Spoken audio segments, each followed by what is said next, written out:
j'aimerais poser 2-3 questions.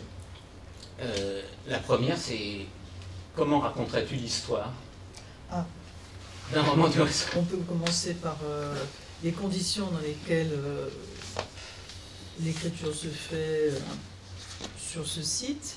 Donc, le webmaster propose aux uns et aux autres qu'ils rencontrent en ville d'écrire pour eux des vies de rechange, c'est-à-dire en fait des fictions ou des choses qui sont peut-être des fictions. Enfin, de toute façon, il prend les récits que les gens veulent bien lui donner, et ensuite il les réécrit comme une espèce d'écrivain public et il les livre. Et un jour, grâce à ce site qui commence à fonctionner bizarrement, ah oui, il faut que je dise pourquoi il fonctionne bizarrement. Parce que il y a une procédure Oddfellow. Donc Oddfellow, c'est la procédure des compagnons d'Odd particulière qui permettent à ceux qui veulent vraiment bénéficier de l'anonymat ou de la pseudonymie sans chercher un nouveau pseudo très compliqué, etc., de passer par l'autorisation de Névo, qui assume à titre personnel leur histoire. Donc ça complique en fait beaucoup son image, parce qu'il assume à titre personnel des choses qui lui sont dites par d'autres, enfin bon, ça embrouille terriblement les choses. Et le fonctionnement du site prend, c'est-à-dire devient vraiment intéressant à partir du moment où prend une espèce de fantasme qui est celle, la chimère du maître qu'il incarne. Donc les choses se mettent à tourner autour de lui assez vite. Bon. Et dans ces conditions, il rencontre quelqu'un qui lui tient à cœur, et donc pour te dire, il va tomber amoureux. C'est un jeune homme qui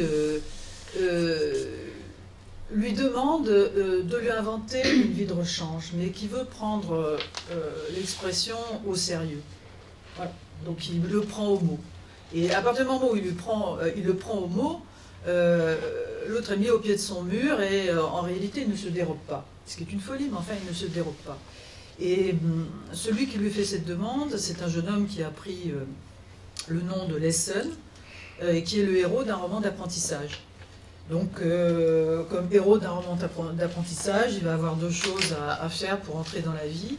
D'une part, choisir une orientation professionnelle qui lui permette d'entrer dans le monde social, et d'autre part, trouver son rapport à l'amour, etc. Donc, l'éducation sentimentale. Alors, sur le premier aspect, il y a une chose très importante pour Lesson, qui est qu'il ne veut pas de la vie qu'il voit se profiler sur le plan social pour lui. Parce que c'est un élève brillant en mathématiques, il a toute chance du monde d'intégrer une grande école qui lui permettra d'être un cadre dirigeant d'une grande entreprise, promis à faire des travaux de dégraissage dont il ne veut pas, et diverses choses qu'il n'a pas envie de faire. Dans la société contemporaine, il n'apprécie pas du tout la fonction des cadres de haut niveau de cette société. Et donc, il n'y a plus qu'une solution pour lui, qui est de devenir vraiment un mathématicien de premier ordre. Et donc, il faut qu'il entre à Ulm. Et à cette époque, c'est ce qui est le plus difficile, donc il a vraiment intérêt à ne pas se rater. Alors, Névo, face à ce jeune homme, doit exercer une responsabilité importante, parce qu'il voilà, il doit l'aider à trouver sa voie, à trouver sa vie, voilà. Et donc c'est un roman d'apprentissage. Voilà comment on y arrive comme ça. Ce que je trouve extraordinaire, c'est amusant, c'est intéressant, c'est que ça démarre par un collectif sur Internet, et puis ensuite émerge un trio. Ah oui. Et en plus un trio qui est... Est-ce que tu suivrais si je dis à la fois familial et amoureux? Enfin, bon, il est certain que c'est une affaire amoureuse. Névo a aimé cette femme et il aime ce jeune homme. Lesson aime cet homme et il a une liaison avec cette femme. Enfin bon, c'est très compliqué cette histoire. Mais alors, pour ce qui est de la famille, alors c'est une caricature et c'est une angoisse, un sujet d'angoisse. C'est pas du tout une belle famille, enfin, c'est affreux quoi. Quand Lesson est dans cette affaire, quand il se trouve dans la NAS, il y a un chapitre qui s'appelle Dans la NAS, dans la nasse où prennent corps les symboles monstrueux, parce qu'elle manipule ces deux hommes en disant qu'elle attend un enfant de l'un, de l'autre. Ah, c'est une horreur. Non, non, non. Et surtout, le grand sujet d'angoisse pour Nevo est qu'il ne veut pas être un père. Et donc ça bloque toute son histoire avec les scènes, parce que bien évidemment, vu les rapports d'âge, vu la position dans la vie qui est la leur, l'un étant en position d'initiateur et l'autre en position de jeune homme qui entre dans la vie, il faudrait assumer le rôle paternel dont il ne veut pas entendre parler, le rapport qu'il a à la fonction du père, le rapport qu'il a à la fonction du maître, etc., est profondément ironique, mais fondé sur un refus total. Alors donc, quand tu dis c'est familial, oui, mais c'est l'horreur de la famille. Véronique va nous lire un premier texte sur Nevo, webmaster et maître fou. C'est un chapitre dans lequel est expliqué que Nevo, qui est le maître du site de rencontre dénommé Odds, O-D-S, ce qui veut dire beaucoup de choses, mais notamment bout dépareillé, offre à qui veut des biographies corrigées. Et dans ce chapitre est montré comment il reçoit un très curieux écho de la part des internautes qui sont devenus des compagnons d'Odds. Ainsi allaient les contes au sujet de Nevo et de ses attributs. Nevo at Odds, NetShelter Forum France, webmaster du site web, maître fou. Il devait lui suffire de n'être là qu'une occasion d'écrire, et comme il l'affirma une fois, dans ce nom de Nevo, il aimait voir la case vide qui permet le déplacement des pièces au jeu de taquin. Pendant un temps, il sut demeurer à distance convenable. Les récits de ses correspondants l'intéressaient et lui plaisaient généralement sans plus. Il observait les mécanismes du point de vue de la forme et y appliquait toute son attention. Bifurcation des récits possibles, où se falsifiait l'ensemble de sa vie, impeccablement vrai sur le principe de son alternative, ce qui les rendait tous acceptables en un sens. Division inévitable de l'image de Nevo, comme si s'était toujours trouvé quelque internaute désœuvré pour corriger un élément donné en inventant son pendant, si bien que l'image globale, indécidable et douteuse, convenait à toutes ces sissiparités, quoi que l'on ait voulu. Telle était la structure, et elle lui plaisait d'autant plus que semblait ainsi s'accomplir, comme par magie et hors de lui, au moins une part des vœux qui s'étaient attachés au mystérieux nom d'Odds. Pour la plupart de ses correspondants, un tel besoin était inconcevable et son aveu insincère, comme une ruse parmi d'autres. On ne pouvait croire à la passivité de Nevo. N'eût-il accepté pour couronne que celle, pourtant très humble et circonstancielle, du maître fou de ce site. Rien n'est plus drôle qu'un géant manœuvré par les mille liens des Lilliputiens qui croient devoir se prémunir contre sa force, lui préparer un procès et le mener au supplice. C'est en riant que, paralysé et sans voix au réveil, il découvrait sa taille nouvelle, apprenant d'eux bientôt, élève docile et effaré de sa docilité, comment marcher et parler pour aller publiquement répondre de ses crimes, redoutables désormais, si grand et si capable de mouvoir ce corps entièrement livré à l'institution. Du reste, Nevo avait d'autres raisons de croire le projet d'Odds en voie de réalisation, s'il considérait la chimère née de la fabulation de tant d'amis mal connus, et c'est sans doute l'une des causes, sinon la première, de sa disponibilité profonde au mouvement qu'il entretenait avec ses partenaires. À mesure que prenait corps le personnage auquel Nevo avait donné son nom, l'espèce de monstre où chacun vivait par morceaux, en souvenir des marques, des prédations ou ravages que d'autres avaient laissés en lui, défigurés ou presque effacés dans leur individualité, il pouvait y voir se former l'unité longuement recherchée comme un centre aberrant pour toutes ces vies dépareillées. Comme tout roman épistolaire, j'ai appelé ça un roman réticulaire, j'y reviendrai, un roman du réseau comporte une première mise en abîme. Donc, il y a deux mises en abîme en tout, dans ce que je présente. Une mise en abîme magnifique est l'invention d'un Laclos et d'autres avant, de Montesquieu, qui consiste à ce qu'un auteur envoie une lettre, je dirais, à ses lecteurs. Parce que le livre, je crois que c'était d'abord des lettres envoyées à très peu de personnes. Mais aujourd'hui, ça a beaucoup changé. Mais invente que ce livre n'est pas écrit par lui, mais écrit par des personnes qui s'envoient des lettres entre elles, lorsque le roman est polyphonique. Première mise en abîme.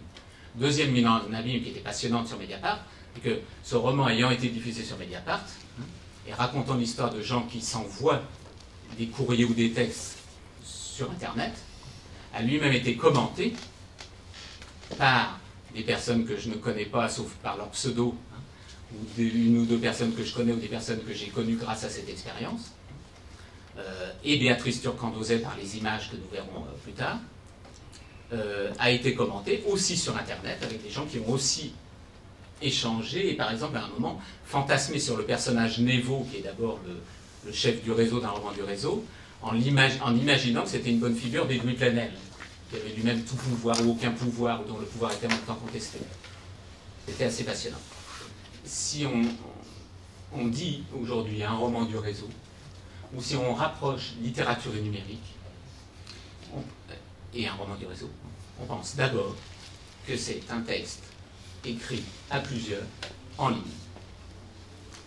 Et c'est très très drôle en fait, parce que ça consiste, c'est l'équivalent, me semble-t-il, de cette illusion magnifique et drôle qui consisterait à croire que Les Liaisons dangereuses a été écrit par plusieurs personnes qui se sont envoyées des lettres qui ont transité par la poste.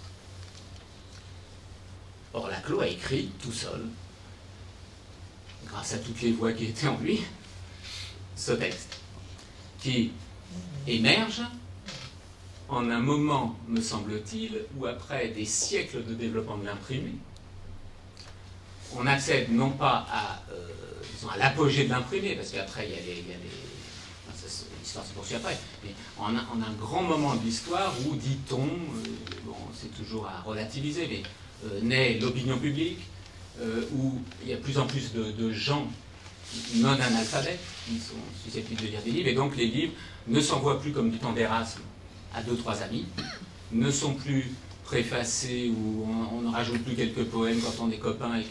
Enfin bref, l'idée de public est là vraiment présente.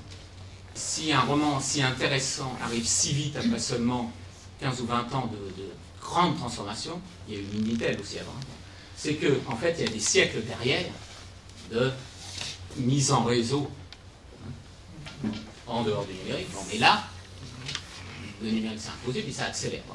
Ce que Véronique Taquin invente avec un roman du réseau, c'est une quinzaine d'années après quelque chose qui est en train de transformer très très vite nos rapports au public et au privé. Elle invente un roman dans lequel la fiction consiste à faire croire que ce sont plusieurs personnes qui l'ont écrit. En un sens, enfin, je crois profondément que réfléchir sur la culture numérique, c'est réfléchir sur la culture en général, sur nos relations, sur notre intersubjectivité. Et donc, ce ne sont pas ceux qui seraient nés dans le numérique qui, bon, peut-être c'est eux qui en feront un livre de chevet ou un livre pub, mais peu importe. Mais c'est nous tous qui vivons dans ce monde de l'imprimé, dans ce monde de l'écriture à distance, et ça c'est dire depuis très longtemps. Et puis maintenant, dans ce monde de l'écriture, avec la possibilité du pseudo ou pas, qui sommes concernés par un texte qui réfléchit sur les rapports entre soi et les autres, à travers un dispositif, le roman réticulaire qui parle de notre société réticulaire, permet de démultiplier encore davantage la puissance de l'imaginaire, parce que la distance est quelque chose d'encore plus net et présent, parce que l'écriture à distance se développe de plus en plus. Et ça permet aussi de mieux faire percevoir, peut-être, ce que c'est qu'une personne. Ce personnage de Névo est comme la case vide d'un jeu de taquin autour de laquelle les autres personnages peuvent se déplacer et se mettre en place, peut-être. Dans laquelle ils peuvent se déplacer. Dans laquelle. Bon, redis-le. Alors, tiens, voilà. La case vide du taquin, oui. l'occupe en déplaçant successivement les autres cases. Exact. Oui, oui. Tu ne tournes pas autour, tu vas dedans. Exact. Donc ça veut dire qu'il il peut s'identifier ou créer son identité en s'identifiant ou pas, enfin, ou en se redéplaçant. Oui, oui. Le dernier chapitre de Vous pouvez mentir, le précédent roman de cette trilogie en cours, s'intitule, je pense. Moi, point d'interrogation. Moi, point Parce que- d'interrogation. Voilà. enfin, Oui. c'est la première fois que l'histoire est racontée au jeu. Donc tout à coup, il y a quelqu'un qui dit je, et effectivement, le chapitre s'appelle Moi, point d'interrogation, parce que c'est pas seulement un changement d'énonciation, c'est aussi que lui arrive au premier plan, et lui, c'est Névo qui naît à la fin de ce roman, et c'est pourquoi je m'en occupe dans celui-ci. Oui, oui, oui. C'est Névo, le personnage de. Enfin, Oui. le premier personnage principal d'un roman du réseau. Parce que, Voilà, c'est ça, mais il naissait à la fin du précédent, comme une conclusion nécessaire. Donc c'est toi. Ah non, c'est moi, point d'interrogation, sachant Ah. que c'est un personnage de fiction qui le dit. Tu as participé à un colloque à Cerisy qui était organisé par Françoise Abel et Mireille Desbraciaux sur écriture et psychanalyse. Et j'ai lu ton texte qui sera publié plus tard, là, intitulé Construction de personnages romanesques et analyse de soi, chez Céline, Beckett et Duras. Ce qui m'intéressait dans la communication dont tu parles, là, sur Céline Duras et Beckett, c'est que j'avais trouvé un point commun dans le dispositif narratif de 3 romans. Bon, et je voulais étudier ça. Alors moi, les dispositifs qui m'intéressent sont des dispositifs fondés sur des rapports d'énonciation particuliers. Alors Céline dit à propos du voyage au bout de la nuit, ceci, il dit Céline fait délirer Bardamu qui dit ce qu'il sait de Robinson. Et c'est profondément vrai sur Voyage au bout de la nuit, c'est-à-dire qu'il invente un personnage qui est apparemment un peu plus sain d'esprit, Bardamu, pour le faire délirer de manière à ce qu'il puisse dire ce qu'il en est de Robinson, qui lui est un personnage profondément énigmatique, mais qui est dans un rapport dans un rapport très étroit avec une vérité sur l'inconscient. Il se trouve que la vérité sur l'inconscient, c'est ce que Céline croit avoir appris à la guerre de 14, alors à savoir que malheureusement, il y a un instinct de mort et qu'il se découvre une pulsion de tuer et d'être tué. Voilà, c'est comme ça qu'il le dit. Et ça, c'est Robinson qui lui apprend, en fait. Donc c'est son personnage qui le lui apprend. Oui, et qu'il ne pouvait pas savoir autrement que par l'intermédiaire d'un autre, Bardamu, qu'il faisait délirer pour parler de Robinson. Et si vous prenez les autres textes que j'ai mentionnés, c'est pareil, il y a une structure comme ça bizarre, où Beckett invente Molloy pour faire parler de Morane, et de même, dans Le ravissement de Löwenstein, c'est Duras qui invente Jacob pour qu'il fasse parler ce qui ne parle pas, puisque Löwenstein est une folle au sens de schizophrène, enfin au sens de psychotique, disons. On va dire, un psychotique, elle est complètement folle, on ne peut pas savoir. Bon, donc ça, c'est des dispositifs d'énonciation qui m'intéressent, parce que des rapports sont créés entre instance d'énonciation de niveau supérieur, l'auteur, instance d'énonciation inférieure à l'intérieur de la fiction, c'est-à-dire personnage, et à l'intérieur du système des personnages, des rapports plus ou moins étroits à la parole ou à la possibilité de voir ou de comprendre ou à la lucidité, et ça permet d'accéder à une certaine vérité totalement cachée autrement, c'est-à-dire que l'écriture est une pratique initiatique qui permet d'y accéder, et sans quoi on ne peut pas. Voilà. Alors ça ne veut pas du tout dire que Céline découvre l'instinct de mort, parce qu'il ne découvre rien du tout, et je veux dire, il a lu ça chez Freud, mais ça veut dire qu'il y a quelque chose comme une vérité initiatique qu'on ne s'approprie pas n'importe comment, par exemple sur un divan de psychanalyste ou bien dans l'écriture littéraire, à quoi il a accédé par ce système-là. Et il n'aurait pas pu le voir autrement. Tu cites dans ta fiction Wittgenstein qui écrit, je cite de mémoire, mais peut-être que je me trompe, je l'ai écrit, mais c'est de mémoire quand même, ce qu'on ne peut pas dire, il faut le taire. Ce qu'on peut dire, il faut le taire, oui. Ce qu'on ne peut dire, il faut le taire. Bon. Et puis... C'est une phrase de fin. Oui, c'est la phrase de fin. C'est pas par hasard, une phrase de fin. Oui, du passage de Wittgenstein. Moi, j'ai pensé, en songeant à cette phrase de Wittgenstein, qu'en fait, une bonne définition de la littérature moderne, c'est tout à fait contraire. C'est-à-dire, ce qu'on ne peut dire, il faut l'écrire. Voilà. C'est-à-dire que Wittgenstein a toutes les raisons du monde d'essayer d'introduire une rigueur dans le langage philosophique, et il arrive à ça, ce qui est peut-être très paralysant, mais enfin peut lui permettre de poser les normes d'un énoncé logique qui tient, etc. Et justement, ce que fait un écrivain, c'est tout à fait contraire. C'est-à-dire, voilà, on ne peut pas l'écrire, on ne peut pas le dire, il va falloir l'écrire. C'est-à-dire passer par les moyens extrêmement particuliers qui sont ceux de la fiction, ou alors d'ailleurs de la diction, enfin de la poésie, hein, parce qu'il y a deux domaines, soit ça serait la fiction, soit ça serait la poésie. Moi, j'ai choisi la fiction. Bien. Moi, j'avais prévu de lire ce texte parce qu'on devait, au départ, se retrouver dans la salle Cavaillès. Le héros de l'armée des ombres, c'est Jean Cavaillès qui, dans le film, au fond, apparaît en billet, très peu. Et donc, c'est une très, très grande figure de la résistance. C'est un chef de réseau. Les scènes racontent un film de Melville, L'Armée des Ombres, une vieille histoire de résistants. Il parle du héros. Un ingénieur des mines qui, par hasard, se retrouve membre du même réseau que son ancien maître, un mathématicien, l'auteur de livres qu'il a dû admirer. L'ingénieur des mines, c'est Lino Ventura, avec des petites lunettes, la droiture, un homme ironique et distant, qui a le sens du commandement pour cette raison même. Est-ce tellement bizarre, vu tout ce qu'il y a à modérer en prenant ses distances? Il dit de Mathilde, une femme sous ses ordres, qu'elle est parfaite, également faite pour servir et pour commander, ce qui signifie qu'ils ont tous les deux quelque chose à servir.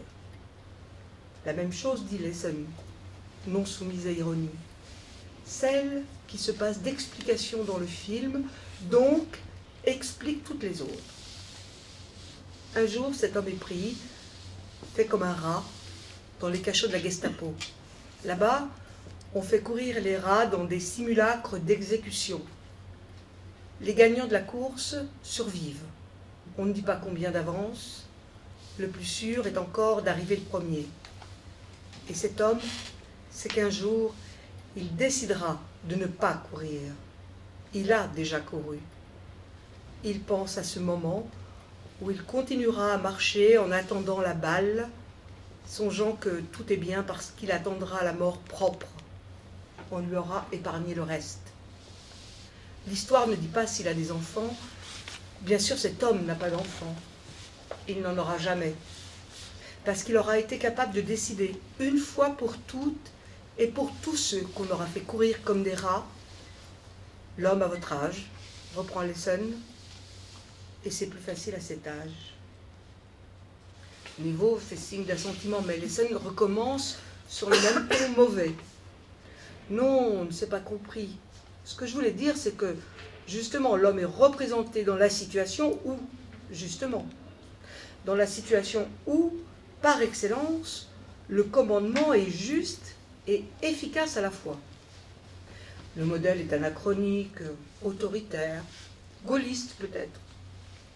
Je ne sais pas, dit Leeson, je n'en sais rien. Il est ancien, seulement, c'est pire que ça, en fait. Vous voulez dire qu'il n'a jamais existé, ou bien qu'on ne peut jamais décider? Je veux dire que les décideurs, s'il y en a, ont déjà décidé et sont morts. Ou plutôt, je pensais que la mort sale, puisqu'elle est bien montrée, quoique le film soit glacé, est réservée au second couteau, qui tue, reprend Leeson, par discipline dans un dégoût immonde, parce qu'ils ont le sens de la discipline. Eux sont les vrais damnés. Et c'est ça l'ironie, c'est ce que je voulais vous dire à vous.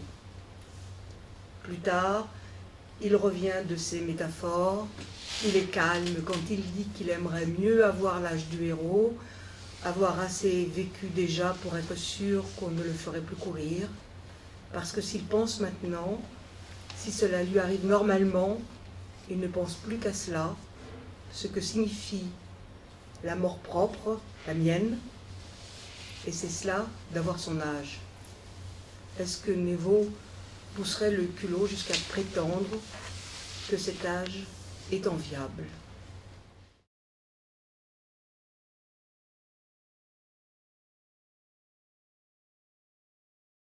La question qui lui est posée est, Diderot, selon Eisenstein, aurait inventé le cinéma. Eisenstein a fait un article qui s'appelle... Sur Diderot, précisément. Oui, Diderot a inventé le cinéma. Et il avait compris, Diderot a inventé le cinéma. C'est-à-dire que ce Diderot, qui a écrit des textes de... Comment dire, qui a écrit des drames ou des comédies, dont l'une est citée, Le Père de famille, on l'appelait drame, en fait, c'est une comédie, et qui n'a pas bien réussi au théâtre, pour des raisons historiques un peu complexes et personnelles aussi un peu complexes. Son rapport à son père était, je crois, trop directement représenté, pas assez sublimé, enfin il y a de ça. Bon. Diderot est quelqu'un qui a écrit des textes narratifs ou réflexifs qui donnent lieu depuis un certain nombre de dizaines d'années à une débauche de représentation théâtrale.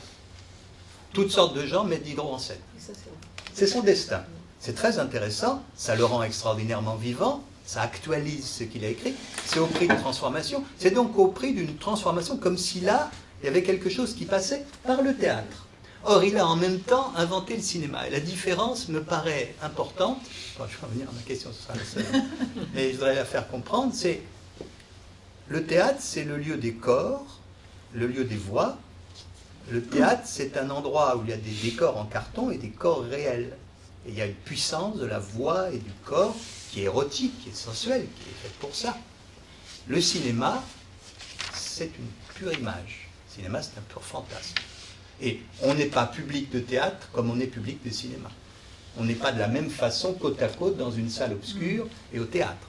On peut éventuellement applaudir, oui, qui est vécu aux Antilles, je sais ce que c'est qu'un public qui va au cinéma et qui applaudit comme si c'était Guignol, mais ça c'est très rigolo. Il y a même un type qui s'est levé et qui a donné un coup de couteau dans la toile à Pointe-à-Pitre quand j'y étais. Bon, ça, c'est un certain niveau de lecture, mais en principe, au cinéma, on est situé dans un endroit, même si le film est extrêmement réaliste, comme on dit, on ne voit que des fantasmes. C'est pourquoi les films de Lynch et les autres ne sont que la réalisation extrême de ce que peut être le cinéma. Enfin, aujourd'hui, hein, parce que il a parfaitement compris ce que c'est que le cinéma. Or, Diderot, c'est quelqu'un qui à la fois passe par les corps, passe par les voix et par les corps, mais c'est un homme qui écrit. C'est-à-dire que, le meilleur exemple, c'est le Neveu de Rameau. C'est-à-dire que dans le Neveu de Rameau, on a des pantomimes, mais ceux qui jouent le Neveu de Rameau ne peuvent pas jouer les pantomimes du Neveu de Rameau, parce que ce sont des pantomimes écrites. Et qu'on ne peut pas jouer une pantomime écrite. On ne peut pas jouer une pantomime écrite. On ne peut pas dire c'est génial. Freinet lui-même, qui a inventé le rôle, ne joue pas les pantomimes. Aucun ne joue les pantomimes. C'est-à-dire que la question qui se pose au XVIIIe siècle, voilà, j'y arrive, et c'est le problème, c'est qu'à ce moment-là, la problématique à ce niveau-là, c'est une problématique entre le privé et le public, et en même temps, un peu décalé, mais à peine, entre ce que l'on dit, ce que l'on représente, ce que l'on joue dans la vie, ce que l'on exprime par son corps et sa voix, et ce que l'on écrit. Avec justement le roman épistolaire, qui est un moment très particulier entre l'écriture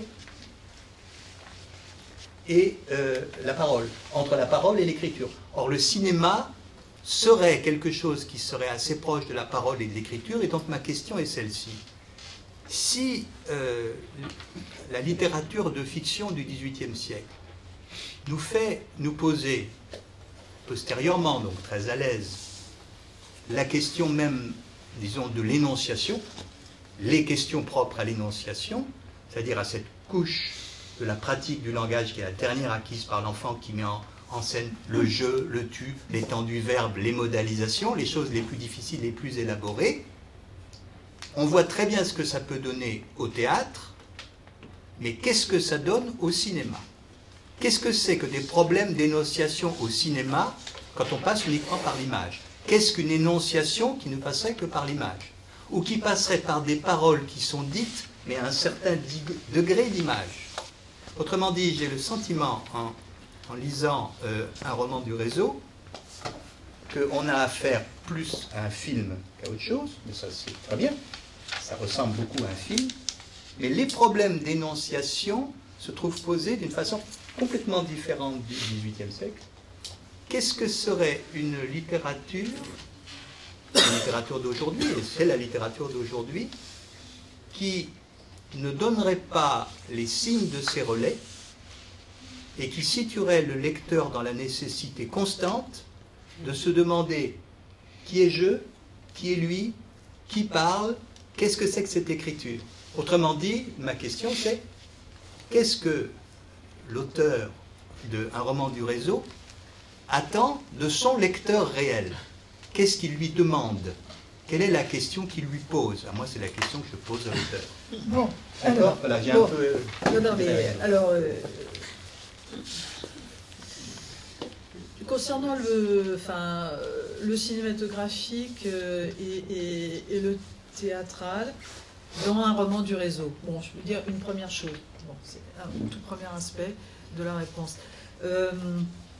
Si vous situez le cinématographique plus du côté du fantasme et le théâtral du côté d'une présence réelle des corps, il y a dans la fiction d'un roman du réseau les deux. C'est-à-dire que le moment de l'écriture sur le réseau, de la communication avec l'autre par le biais du réseau, est plutôt le moment de l'imaginaire, qui peut d'ailleurs être longuement différé. Enfin, la rencontre peut être très très longuement différée, c'est ce que permet Internet, de jouer très longtemps ce genre de jeu sans rencontrer réellement. Mais il y a aussi, d'abord, premièrement, une orientation de l'activité de ces gens vers la rencontre avec les autres. Donc ils se voient en ville, et là, une présence réelle et une co-présence réelle avec des intrigues qui peuvent ou non se produire. Et puis d'autre part, il y a le dispositif dramatique des jeux de rôle, où, bien sûr, c'est c'est du théâtre privé ou bien de la mystification, mais de toute façon, il y a une mise en jeu réelle de la présence du corps et de la coprésence des corps dans des situations parfois bizarres, hein, ou troublantes au moins. Bon. Voilà, donc ça c'est le premier aspect. Deuxième aspect, alors, la question que vous posez concernant l'énonciation et les relais qu'on marque ou qu'on ne marque pas, pourquoi ne pas les marquer? Alors, je ne dis pas qu'il le faut, hein. Non, mais ça implique un certain nombre de choix et voilà, pourquoi, une certaine forme d'écriture et de lecture. Ouais, alors pourquoi ne pas les marquer? Alors on pourrait toujours dire, alors voilà, et alors à ce moment-là c'est machin qui parle, et alors après c'est un tel qui parle, et après... C'est très lourd, hein. Voilà, bon, d'accord. Mais c'est pas du tout ça que j'ai voulu faire. Et je n'ai pas non plus voulu raconter l'histoire d'un point de vue constant.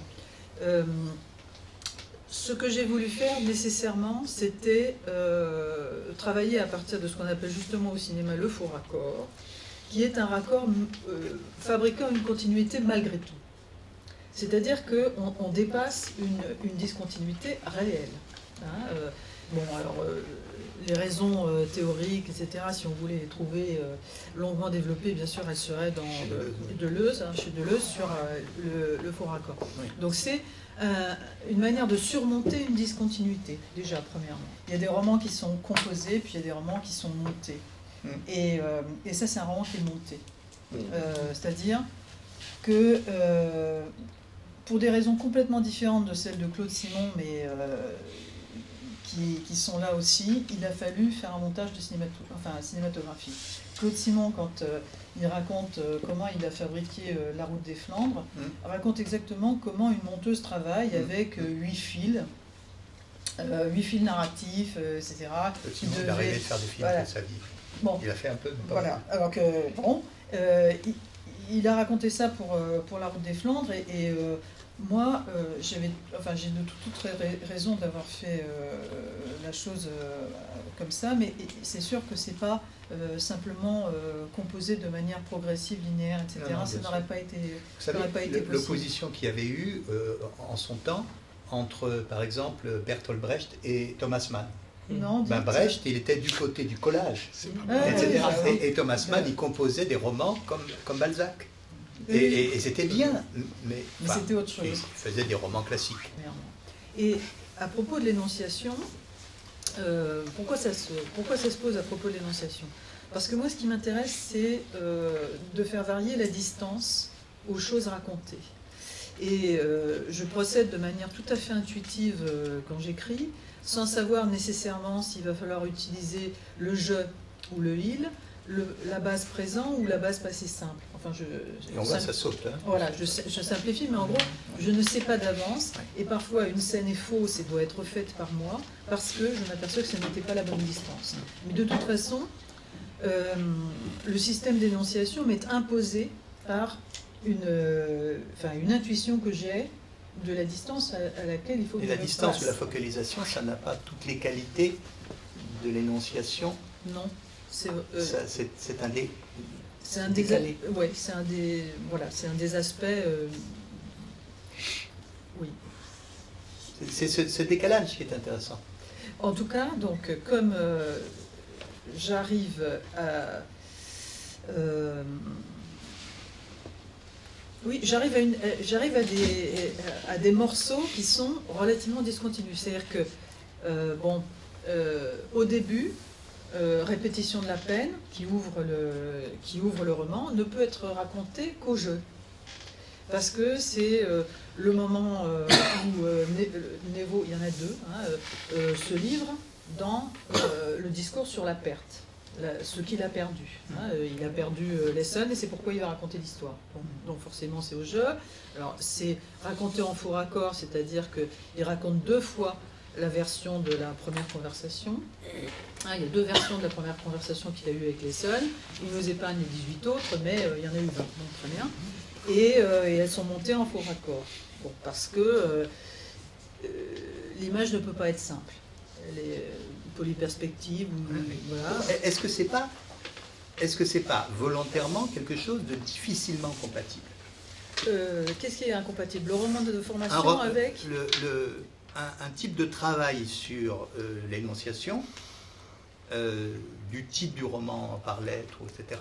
Le roman de formation ou le roman sentimental, et puis une forme d'écriture moderne, qui serait celle, sinon de Céline, du moins de Duras ou d'autres. Est-ce que, par exemple, le ravissement de Lollestein, on doit à tout prix penser que c'est un roman de formation, on n'a pas besoin de ça. C'est pas du tout un roman de formation. C'est justement... Non, mais c'est le personnage de Lesson, qui est un jeune homme, et le sujet d'une entrée dans la vie. D'accord. Voilà, c'est ça. Non, mais je ne conteste pas. Mais il me semblait que tout ça était difficile à mettre ensemble et donc proposait au lecteur une difficulté de lecture. C'est ça que je Comme Lesson est quelqu'un qui entre dans la vie, il a cette difficulté-là. Forcément, le roman de formation qui peut être écrit à son sujet est nécessairement un roman à l'envers, parce que le maître ne veut pas enseigner, et l'élève est trop intelligent. Non, mais un roman de formation à l'envers est toujours un roman de formation. Oui. Voilà, c'est comme le polype, ça se retourne. On reste là. Mais je ne critique pas, simplement, il me semblait que cette extrême richesse, qui n'était pas simplement une richesse thématique, elle y est, s'accompagnait d'une extrême richesse de procédure, de sorte que le lecteur est pris, c'est peut-être ça qui est très bien, d'ailleurs, entre plusieurs pistes, et pas seulement des pistes dramatiques, mais des façons d'engager des compréhensions. Nous savons tous que Montaigne a dit c'est l'indiligent lecteur qui perd mon propos, c'est pas moi, que Voltaire a parlé de ces livres qui se font à moitié par la lecture. On sait tous que c'est la lecture qui fait le livre, c'est bien ça qui est intéressant, c'est de cela que nous parlons. Donc c'est le lecteur qui dit tu m'as emmené sur toutes sortes de pistes et tu m'as mise en quelque sorte, tu m'as formaté de plusieurs façons différentes, et moi je dis où suis-je? Oui. Et si je dis où suis-je, moi j'ai tendance à penser que je ne suis dans aucun drame, mais que je suis dans quelque chose de moderne dont on va peut-être parler avec notre voisin de droite dans un instant, et qui est du côté des fantasmes, qui est du côté du mode de représentation, que la poésie moderne représente au mieux, etc., et qui n'a pas besoin du grand roman classique du XIXe siècle, même à l'envers, pour exister. Mais je dis ça, c'est le cri perçant du lecteur. Le cri primal. Comment vous écrivez persan? On sait plus. Comment peut-on être persan à ce point-là? Une idée pour... Comment ne pas être un cri persan?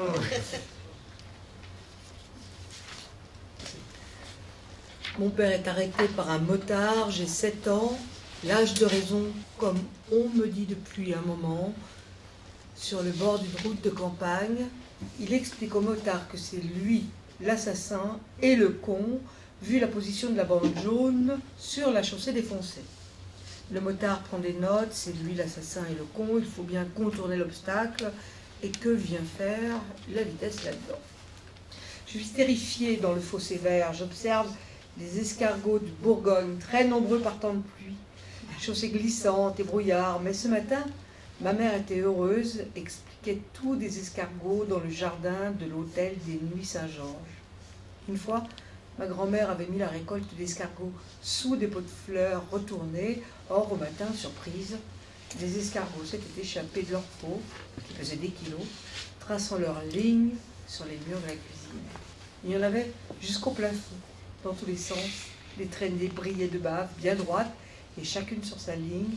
Au moins 72 lignes, si l'on compte 5 convives et le pauvre, connaissant ma grand-mère. Il y avait des fleurs dans ce jardin à profusion, rouges et roses, jaunes, violettes, et même des tulipes noires que l'on n'obtient que par art. Il y avait des balançoires, le vin des Nuits Saint-Georges terrassait les dragons. Ils avaient l'air tellement contents au petit déjeuner avec leur appareil photo et ma mère, comme une nouvelle épousée. Oui, des croissants, et puis du café, enfin tout. Quel bonheur sur cette photo du petit déjeuner. Plus tard, mais bien plus tard, j'ai su qu'elle se prenait pour Gelsomina dans la Strada. C'est mon père qui a pris la photo dans la chambre ouverte sur le jardin, et je suis dans la profondeur du champ, auprès d'un massif de couleurs, les mains ouvertes et triomphantes, comme si j'avais démontré quelque chose. Nous allons vers le sud, nous passerons par les gorges du Verdon, et je tiendrai la voiture dans les virages, balançant de tout mon poids du côté inverse, pour que la voiture ne tombe pas dans ces gorges. Car j'ai des théories physiques. J'y crois comme les escargots sous leur peau.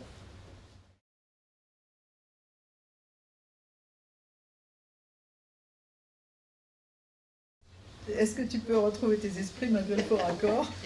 Mais c'est grâce au fort accord C'est grâce à que je retrouve mes esprits. Alors, ça tombe bien. La question du réseau, je parlais de quelque chose qui s'appelle la psychanalyse. Aujourd'hui, la question du réseau, elle est intrinsèque à la description qu'un certain Freud a donnée de notre psychisme. Notre psychisme, c'est un réseau. Il est fait de représentations qui vont s'associer par une complexité de faux raccords, parfois totalement investis, parfois totalement abandonnés, qui ne tiennent pas tellement à faire sens plutôt qu'à faire effet. Effet de présence par effraction, effet de corps par surprise, effet irrésistible lorsqu'on croit les retrouver chez l'autre. Ce réseau est investi par une énergie qui est assez libre, qui semble ignorer toutes les conventions de la narration, toutes les bornes du temps, toutes les finitudes qu'apporterait par exemple une inscription de notre condition de mortel. D'autres termes, l'appareil psychique tel que Freud l'a établi, construction sur laquelle la plupart des psychanalystes vont s'accorder, juste peut-être un grand débat sur la pulsion de mort, c'est du réseau. Ça pose deux questions. La première question à la littérature, au fond, il y a quand même un savoir sur la violence intrinsèque, la destructivité, l'appétence pour la mort qui ne se représente pas, il y a un savoir sur le fait que c'est l'impossibilité de représenter la mort qui fait de la mort font quelque chose qui peut être à la source d'une éthique, d'une gourmandise ou d'une obsession, eh bien, il se peut très bien que ce soit la littérature qui ait pris en charge un apport complet de la psychanalyse, que certains psychanalystes beaucoup plus soucieux de cocooner le sujet, de l'éduquer, de le faire grandir, après tout, ont voulu mettre de côté. Je pense par exemple à la psychanalyse anglo-saxonne, dont il n'est pas ici question de douter qu'elle puisse soigner, mais qui n'a pas voulu prendre en considération la question de la pulsion de mort. La littérature l'a prise en considération. Ce que tu disais de Céline, c'est tout à fait important. Il y a un savoir inconscient. Il faut être fou pour avoir accès à ce savoir inconscient. Il faut un certain régime de l'écriture, mais pas nécessairement de la narrativité, pour se hisser à cette saisie du savoir inconscient. Non pas pour l'ajouter comme un édifice, une pierre de plus à l'édifice du savoir humain, mais plutôt pour résister contre une passion funeste qui est la passion de méconnaissance et de rien vouloir en savoir. De ce fait, le lien entre la littérature et la psychanalyse n'est pas du tout que la psychanalyse irait interpréter ce que ce pauvre crétin de littéraire, et tu sais bien, je ne pense pas ça, aurait maladroitement écrit. Bien sûr que non. Le lien, c'est qu'elles ont l'une et l'autre partie liée à résister à la passion de la méconnaissance. De sorte que la discussion que je pourrais avoir avec ton livre, c'est une discussion où je pourrais risquer, finalement, de faire un mauvais service et à ton livre et à la psychanalyse si je me mêlais une seule seconde de l'interpréter. C'est pas ce que je vais faire. Je vais essayer de voir quelles questions il pose et en quoi, finalement, il remplit, pour moi, avec d'autres livres, bien sûr pas le seul, mais celui-là peut-être le plus contemporain, un vide.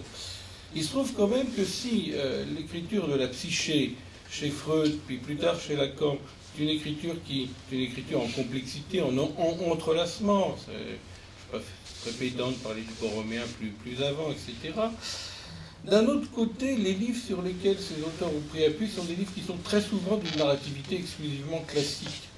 On connaît les goûts très classiques et ô combien respectables de Freud pour Balzac, par exemple, puisque le dernier livre qu'il a voulu lire, et en français, avant de consentir à mourir, c'était La peau de chagrin, de Balzac. Alors, il y a quelque chose, moi, qui m'a étonné dans ce livre. Étonné, j'aime bien. Si je lis un bouquin, c'est pour être étonné. Si quelqu'un ne m'étonne jamais, je m'ennuie, et les patients qui ne m'étonnent pas, je me dis que je fais un mauvais travail avec eux aussi. Donc, le premier truc, c'est la vie de rechange. Je trouve que c'est une expression très belle, et trop belle. Non pas que ce serait une erreur de la mettre dans un livre, bien sûr que non. Mais évidemment, si quelqu'un me dit « je t'offre une vie de rechange », c'est la formule d'une séduction. Après tout, c'est le génie de la lampe d'Aladin, la vie de rechange. Ça c'est important, parce que vie de rechange, ça suppose qu'on a déjà une vie. C'est-à-dire qu'on aurait une vie constituée et qu'on peut la changer. Alors, c'est pas ce qu'on lit dans ton livre. On lit des gens qui n'ont pas véritablement quelque chose qui nous soutiendrait comme le grand roman de leur vie. Ce sont des carreaux de vie, ce sont des éclats, ce sont on est dans le fractal. On est d'abord dans un univers fractal bien plus que dans une succession de linéarités. Alors il peut y avoir de raccords que de faux raccords. C'est le vrai faux raccord des univers, on va dire, qui rentrent dans quelque chose de l'ordre du fractal. Bon. Ça, c'est le premier point. Alors dans ces univers, les gens prennent des pseudos. Un pseudo, c'est pas un nom. On voit très bien dans ton roman que tu nous apprends la différence entre le pseudo et le nom. Alors, il y a le redressement de l'italique, un moment, où le pseudo peut-être devient un nom. Parce que le pseudo, au départ, qu'est-ce que c'est ? Est-ce que c'est une mascarade ? Pas nécessairement. La mascarade, c'est se faire autre pour se rendre compte qu'on n'est pas autre. Alors, est-ce que c'est une mascarade ? Non, pas nécessairement. On voit très bien que ce qui va donner au pseudo la saveur d'un nom n'est pas... Alors, c'est pas nécessairement de faire entrer ce nom dans la grande fiction, dans la grande archive.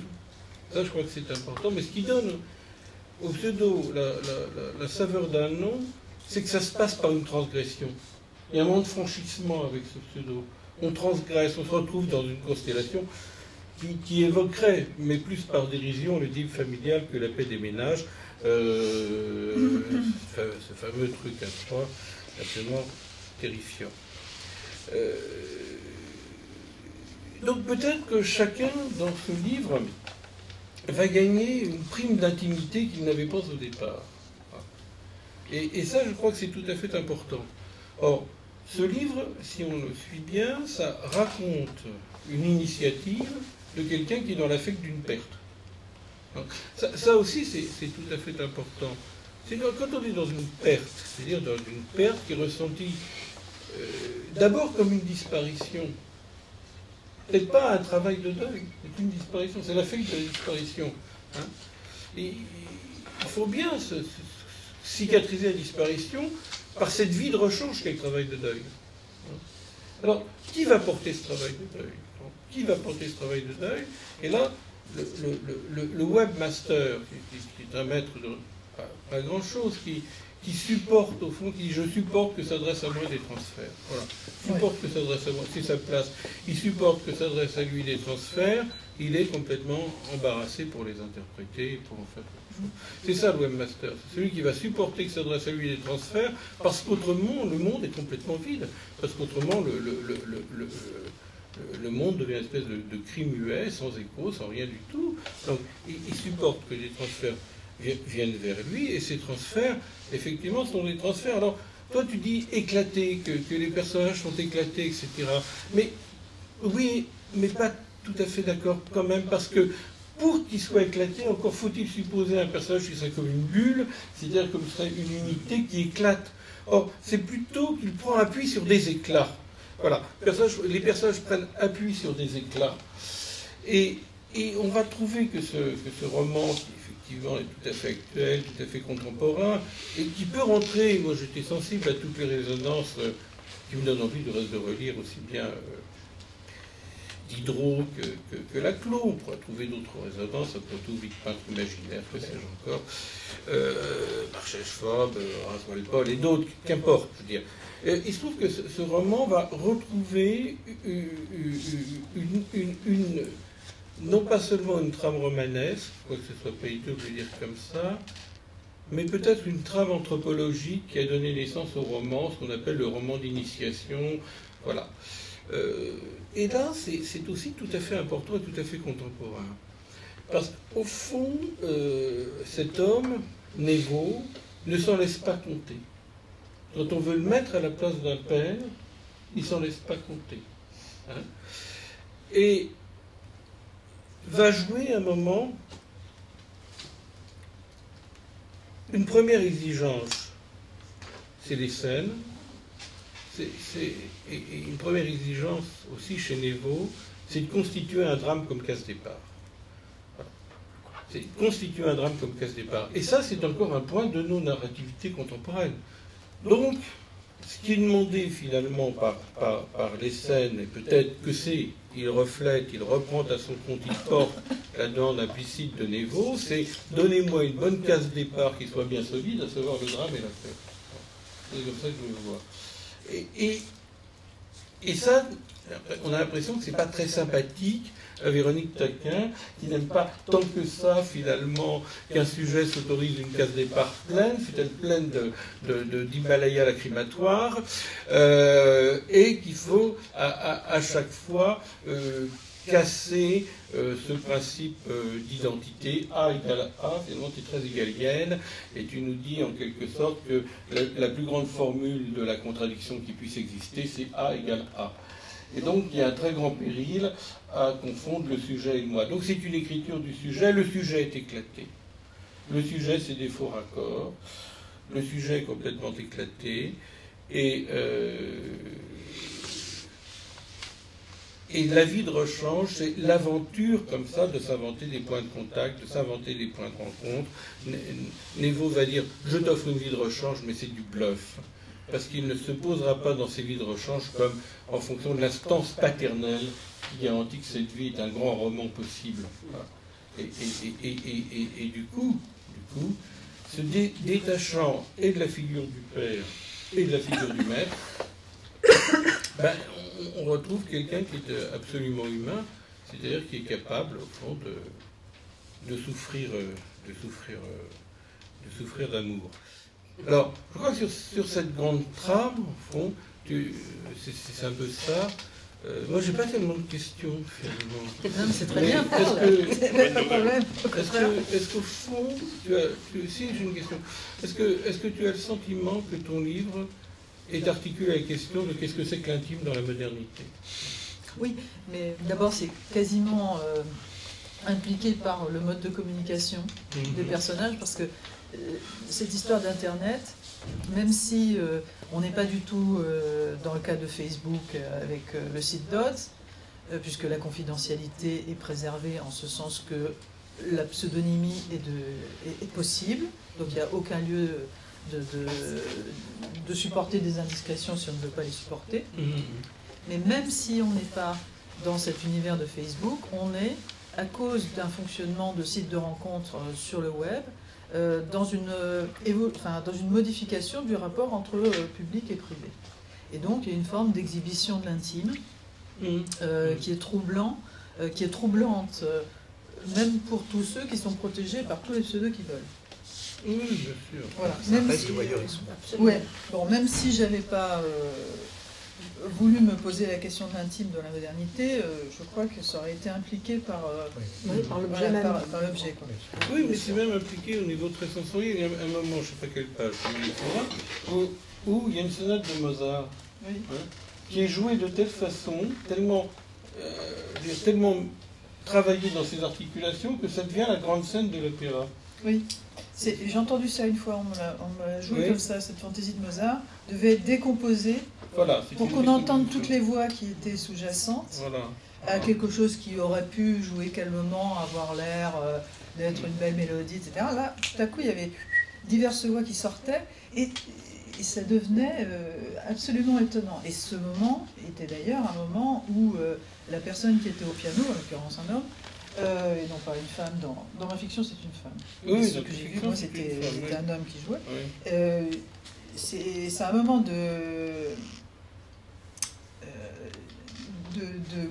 d'exhibition de l'intime qui est assez troublant pour les spectateurs, de même d'ailleurs que quand on assiste au jeu d'une cantatrice dans un espace privé comme les bourgeois aujourd'hui peuvent en avoir pour inviter 300 personnes à écouter un petit concert. Si on est... mais non, mais ça arrive. Je veux dire, si vous voyez une cantatrice à 10 mètres, ou même à 5 mètres, il y a un déshabillage là qui est absolument étonnant. Et en réalité, la cantatrice n'en a rien à faire, parce que de toute façon, elle a son travail à faire. Elle le fait avec une virtuosité totale et dans un rapport à vous qui n'a rien à voir avec ce que vous... ce qui est troublant pour vous, quoi. Le fait qu'on aurait tous sa petite musique, un peu comme c'est une sonate de Mozart, c'est quoi? C'est une fantaisie. Une fantaisie. On aurait tous sa petite musique comme une fantaisie. Après tout, s'il y a une invitation à laisser entendre, pas uniquement la polyphonie, mais les architectures, l'insoupçonné, on va se retrouver porteur de cette espèce de musique décortiquée, amplifiée, diffractée, qui est un des avatars de notre dire. Oui. À la fin, le personnage dit bien qu'il est nul la musique. Oui, il n'y arrive pas. C'est intéressant, ça. Il n'y arrive pas, parce que Nevo est très mal à l'aise dans la voiture au moment où ils sont ensemble dans ce voyage. Bon, qui est un voyage d'une semaine de vacances où Nevo ne veut pas lui dire qu'ils ne se verront plus, ne veut pas... Enfin bref. Mais surtout résiste au désir de commettre une transgression et d'en faire son amant, alors que pour toutes sortes de raisons, il a décidé qu'il n'en serait rien. Donc il est de mauvaise humeur et de mauvais poil et il demande à l'autre de continuer à la conduire, mais vite, par pitié, vite, et de mettre de la bonne musique bien violente, etc. Et l'autre ne sait pas. Il ne sait pas le faire. Il n'arrive pas à choisir la musique. Il n'arrive pas à être au diapason de la musique de l'autre. Là, il n'y arrive plus. Il n'y arrive plus. Oui, lecture. Oui. J'allais envoyer sur le concert. C'est bien de la faire parce que je ne voudrais pas... Lecture, c'est une bonne idée. Est-ce que Chronique Claquin, c'est un pseudonyme? Oui, c'est un C qui tombe. Oui, un C qui se casse la gueule. C'est le plus beau pseudonyme, c'est le plus petit. C'est celui qui masque totalement. C'est un très beau pseudonyme. Qu'est-ce que tu aimerais lire, toi, Christine? Christine, qu'est-ce que tu aimerais lire? Quant à ce qu'il appelait « temps », il ne voyait pas comment me répondre directement, puisque c'était pour lui une pensée moins abstraite que confuse, et qu'il avait moins d'idées à ce sujet que de hantises. C'est pour en dire quelque chose malgré tout, qu'il rapportait des anecdotes de temps à autre, ajoutant des détails à mesure qui lui revenaient plus ou moins rattachés à ce qui me préoccupait. Le plus intéressant à ses yeux restait le plus obscur, le temps énigmatique, où il avait rencontré Nevo, et qui s'était renouvelé de rencontre en rencontre. Quelque chose qui n'était ni réel, ni irréel, et dont il n'y avait pas lieu de revenir comme d'une illusion, s'il acceptait le beau mensonge d'une semaine de vacances quand l'autre se dérobait au regard, prenant sur lui toute l'inquiétude de la fin à venir.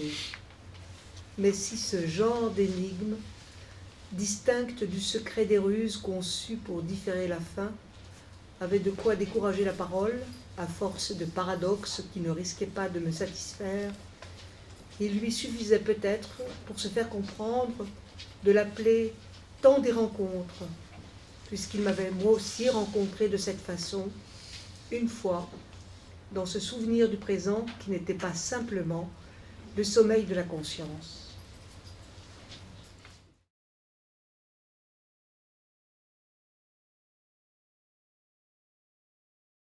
Alors j'ai eu l'impression que ce roman c'était plutôt le roman de la solitude, c'est-à-dire que nous sommes aujourd'hui dans un temps de la solitude, où nous sommes tous renfermés sur nous-mêmes, où nous nous évadons dans des romans, dans des régions, et en fait nous nous trouvons du reste du monde. Rien que mon impression quand je suis dans un bus, enfin je vois que tout le monde est avec son portable, et coupé les autres, on ne se voit pas. Il me semble que dans ce roman, en fait, des personnages vont tenter de se construire une autre vie à travers des pseudos, donc à travers Internet. Et donc il y a la création d'un autre et ce désir de s'extraire d'un monde qui peut-être également est trop strict, trop rude.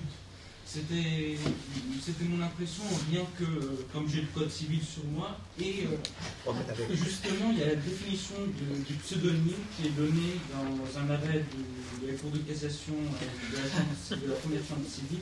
C'est le pseudonyme est un nom de fantaisie librement choisi par une personne pour masquer au public sa personnalité véritable dans l'exercice d'une activité particulière.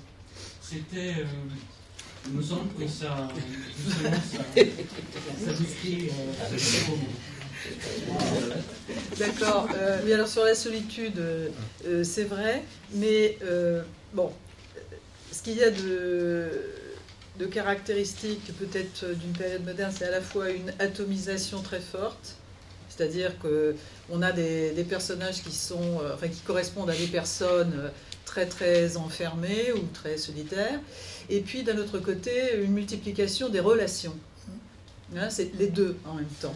À la fois atomisation et en même temps multiplication des relations tous azimuts. Et il y a une deuxième chose que je veux dire. Alors là, c'est en défense des personnages que j'aime bien. Pas de n'importe qui, mais en défense des personnages que j'aime bien. Lorsqu'on est engagé dans une relation importante, je veux dire, là, c'est des histoires d'amour, c'est pas des histoires de haine. Il y a une conscience plus aiguë de la solitude. Et ceux qui n'en ont pas conscience sont souvent bêtes. Juste bêtes. C'est tout. Et donc, les gens qui sont conscients de leur solitude dans une expérience profonde ne sont pas forcément des autistes. C'est pas exactement ça qui se passe. Voilà, c'est juste ça. Mais bon, ça c'était à décharge de certains personnages que j'aime bien. Ils ne sont pas forcément bêtes, ils sont peut-être juste peureux. Peut-être. Ça rend pas toujours intelligent d'être peureux. Oui, bon. Mais c'est pas facile d'être courageux. Puis la bêtise, Voilà. la bêtise n'est pas forcément le contraire de l'intelligence. Oui, c'est vrai. Alors on le voit bien avec Emma. Oui, Comme vous dites, c'est moral, bêtise. C'est vrai. Le réseau est adapté à la forme du roman, plutôt à une forme poétique qui lui serait adéquate, en quelque sorte. Hein. Dans ces deux branches, en tout cas, est-ce que c'est pas la poésie, enfin, est-ce que c'est pas aussi la poésie au sens d'une forme nouvelle, autre, qui serait la plus adéquate au réseau? Alors moi je ne crois pas, mais simplement j'attends qu'un poète fasse ça s'il aime, si sa manière d'écrire c'est la poésie, alors ce qu'il aura à dire du roman, du réseau, ce sera de la poésie. Et moi j'aime le roman. Non mais vraiment, je préfère le roman pour 1000 raisons. Ce qui ne veut absolument pas dire qu'un poète n'aurait pas à écrire du réseau. Et bien sûr, il écrirait au sujet du réseau d'une manière purement poétique. Pour moi, la poésie, elle est intéressante quand elle est intéressante. Elle me plaît quand elle vient dans l'énoncé romanesque, comme chez Faulkner, comme chez Bron, Duras, comme bon, il y a des moments où on est dans un énoncé très obscur, très beau. C'est le premier chapitre du Bruit et la Fureur, c'est absolument génial, c'est la poésie du début à la fin, on n'y comprend rien d'ailleurs, et il faut tous les chapitres qui suivent pour que s'élucide progressivement l'histoire. Hein, et puis après on relit en boucle, on recommence, enfin on peut comprendre, voilà. Mais donc je préfère la poésie prise dans une forme globalement romanesque. C'est un goût, c'est purement un goût. Et je ne pense pas que le réseau soit prédisposé pour nécessairement la poésie ou nécessairement le roman. Le réseau, il prendra la forme qu'un artiste lui donnera, c'est tout. Monsieur, vous voulez poser Oui, oui, tous les auteurs que vous citez les uns les autres, je trouve un petit peu assez classiques et un peu franco-français aussi. J'ai aimé entendre parler de Laurence Stern, par exemple, ou de James Joyce. Mais je voudrais évoquer le premier roman auquel votre livre m'a fait penser, qui est un roman de science-fiction de Philip Dick, qui s'appelle Ubik, et où on trouve, comme chez vous, une sorte de convivialité très émouvante, et où des voix comme ça se pénètrent les unes les autres, ce mélange d'intimité, d'extériorité, de rappel, etc. Et donc vous disiez que Madame Taquin avait inventé un nouveau type de roman. Peut-être, mais il y a quand même quelques précurseurs. Je pense effectivement à Philip Dick, qui a beaucoup joué avec la conscience, avec l'intériorité, etc. Voilà, c'est tout ce que je voulais dire. Oui, alors c'est juste, il faut juste nous excuser. Moi, j'enseigne la littérature française. Oui, mais enfin, moi, vous avez le droit d'aller dans des librairies. Vous avez le droit d'aller dans des librairies. Est-ce que je peux dire un tout petit passage de Tristram Shandy, lorsque celui qui parle raconte un voyage qu'il fait dans la France, qui passe par Auxerre, il va vers le sud chercher le soleil, et il en fait même plusieurs au même moment. Voyage sentimental. Oui, mais aussi dans Tristram Shandy. Oui, dans Tristram Shandy. Et à un moment, il y a un employé du roi qui lui demande de payer une somme, un impôt. Et cet individu, alors c'est peut-être quand il arrive près de Lyon, il a un problème avec sa chaise, alors ça se dit en très peu de mots, le type lui demande de l'impôt au nom du roi, au nom du roi, et il lui dit « Qui êtes-vous » Il lui demande « Qui êtes-vous » Il lui répond « Don't puzzle me ». C'est magnifique. Don't puzzle me. Mais tout est là. C'est-à-dire que chez Stern, il n'y a pas la notion d'une identité opérée. Il y a déjà une fragmentation extraordinaire d'un humour. Moi, je suis un amateur de Stern. Un humour extraordinaire. Le Don't puzzle me, c'est-à-dire c'est le personnage indique immédiatement que cette fragmentation, elle est à la fois sa nature, mais qu'il ne faut pas l'emmerder avec ça. Et du coup, il ne va pas payer, quoi. D'accord. Vous voyez, comme on peut se trouver aux frontières de différents types de romans, où la question même de l'identité est posée. De limites, de frontières, etc. Oui, et de jeux et de limites de frontières. Oui, mais il n'y a plus beaucoup aujourd'hui de romans comme ça. Mais donc Quichotte pose ces questions-là. Alors il y a tout dans Quichotte. Quichotte a inventé le roman moderne. Ça c'est vrai, ça c'est vrai. Et il pose toutes ces questions. Ah oui, c'est ça. C'est extraordinaire. Ah bah oui, c'est incroyable. Il a totalement tout trouvé avec un humour enfin fou. Et d'ailleurs une marge d'incertitude pour nous quant à savoir ce qu'il est, ce qu'il veut, ce à quoi il croit, ce à quoi il se réfère. En revanche, quand on lit ça, quelle que soit la traduction ou en espagnol, si on a la chance d'être bilingue, c'est formidable. Alors, je pense que c'est un bel hommage. Une autre question, mais je ne vais pas la poser, parce qu'on ne peut pas la poser, c'est trop long.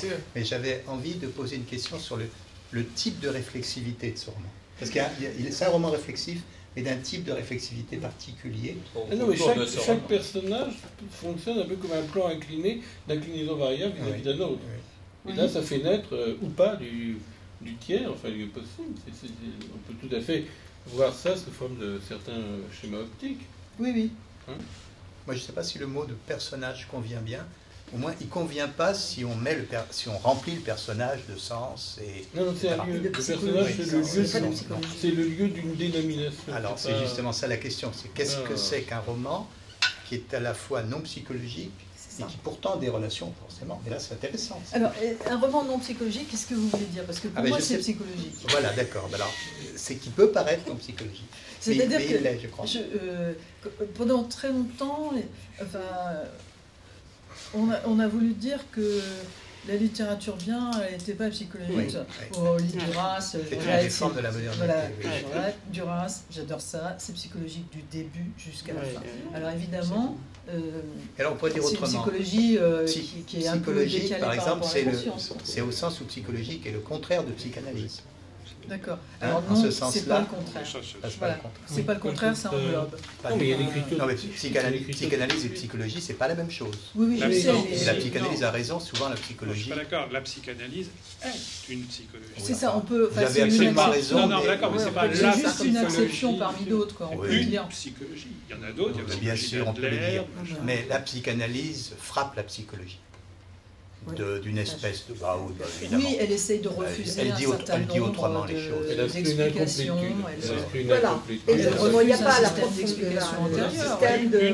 Et la psychologie la plus subtile, parce que la psychologie est subtile.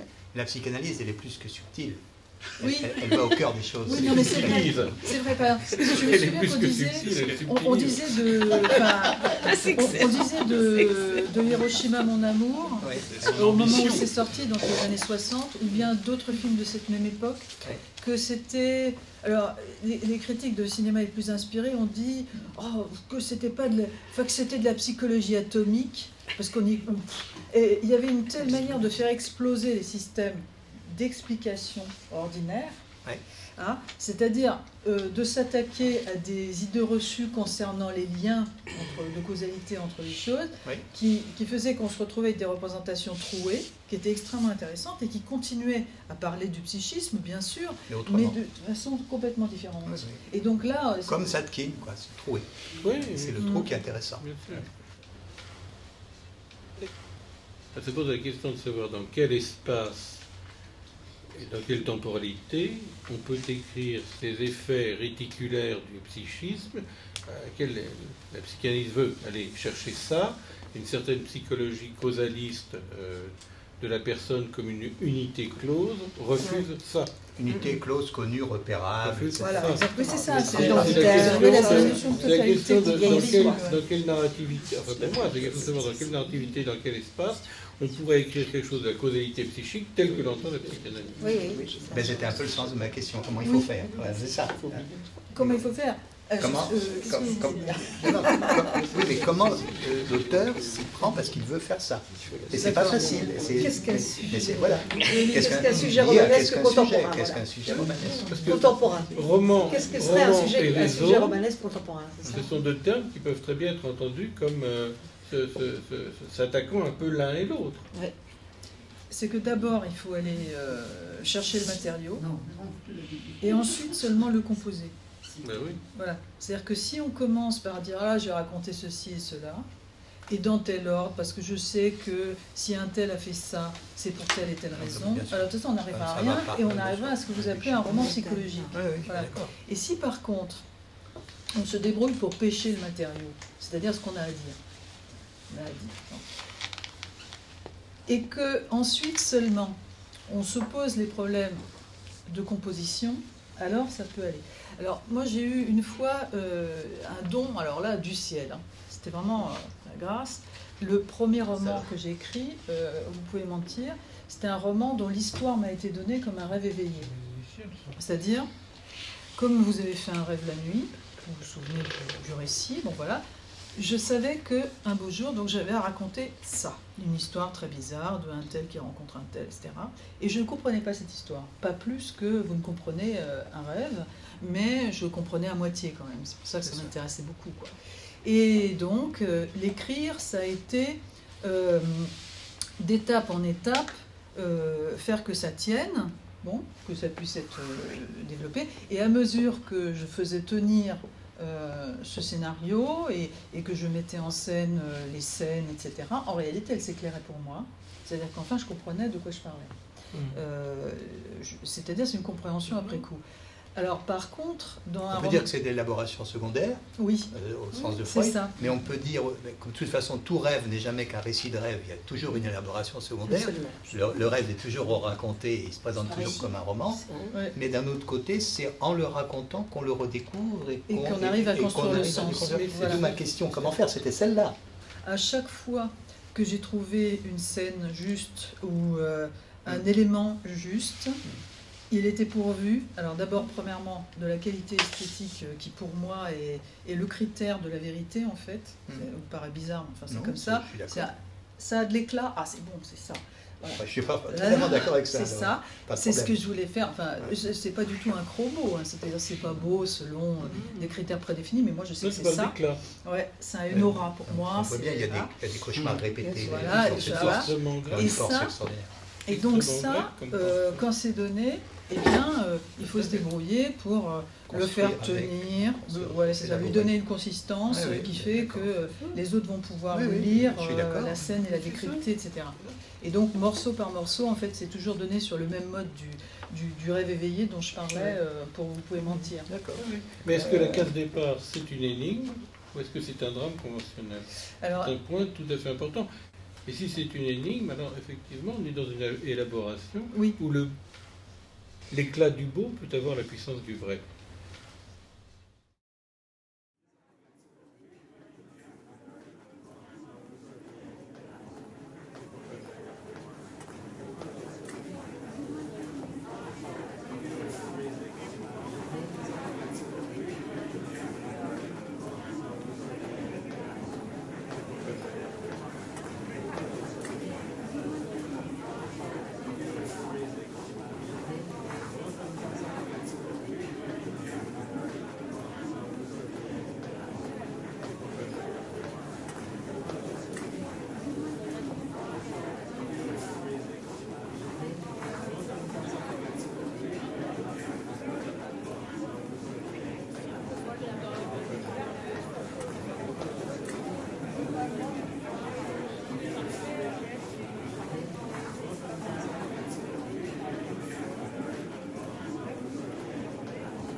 Ça correspond exactement au climat du chapitre où on voit Lesson suivre en imagination Ida, et où il est question du mirage de la vie et des étoiles qui tombent, etc. Voilà, et donc ça tombe.